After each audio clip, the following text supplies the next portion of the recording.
Imagine un monde où ton existence est interdite. Un monde où ton simple souffle est une menace pour un empire entier.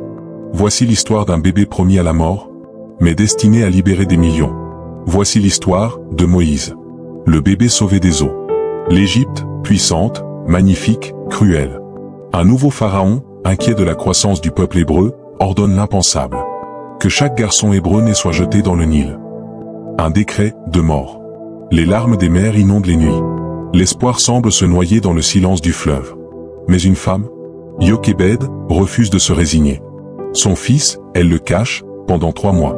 Puis, incapable de le protéger plus longtemps, elle le dépose dans un panier, enduit de goudron, et le confie au fleuve. Le Nil, source de vie, devient sanctuaire, promesse ou tombeau. Et c'est là que le destin s'éveille. La fille du pharaon, venue se baigner, entend un cri. Elle voit un panier. Elle ouvre, un regard innocent, des larmes sur un visage de 3 mois. Elle sait, c'est un enfant hébreu. Mais son cœur de femme parle plus fort que la loi. Elle prend le bébé, et le nomme Moïse, sauvé des eaux. Mais l'histoire ne s'arrête pas là. Sa sœur, Myriam, surveillait de loin. Courageuse, elle s'approche de la princesse et propose une nourrice. Qui d'autre que sa propre mère? Et dans un retournement providentiel, Jochebed est payée, pour allaiter son propre fils. Dieu agit, même au cœur des ténèbres. Moïse grandit dans le palais du pharaon, habillé d'or, éduqué par les meilleurs maîtres d'Égypte.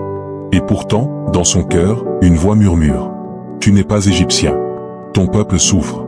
Et tu es leur espoir. Moïse apprend, mais il n'oublie jamais.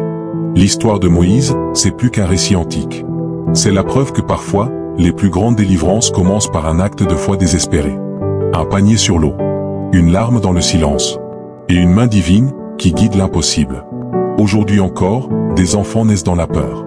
Des mères prennent des risques fous, des inconnus tendent la main. Et dans le tumulte, Dieu agit toujours. Le même Dieu qui a protégé Moïse veille encore, dans nos histoires, nos détresses, nos choix de foi. Un bébé promis à la mort est devenu un libérateur. Un cri d'enfant est devenu l'écho de l'histoire. Ce que l'homme voulait détruire, Dieu l'a élevé. Car la vie de Moïse nous rappelle ceci.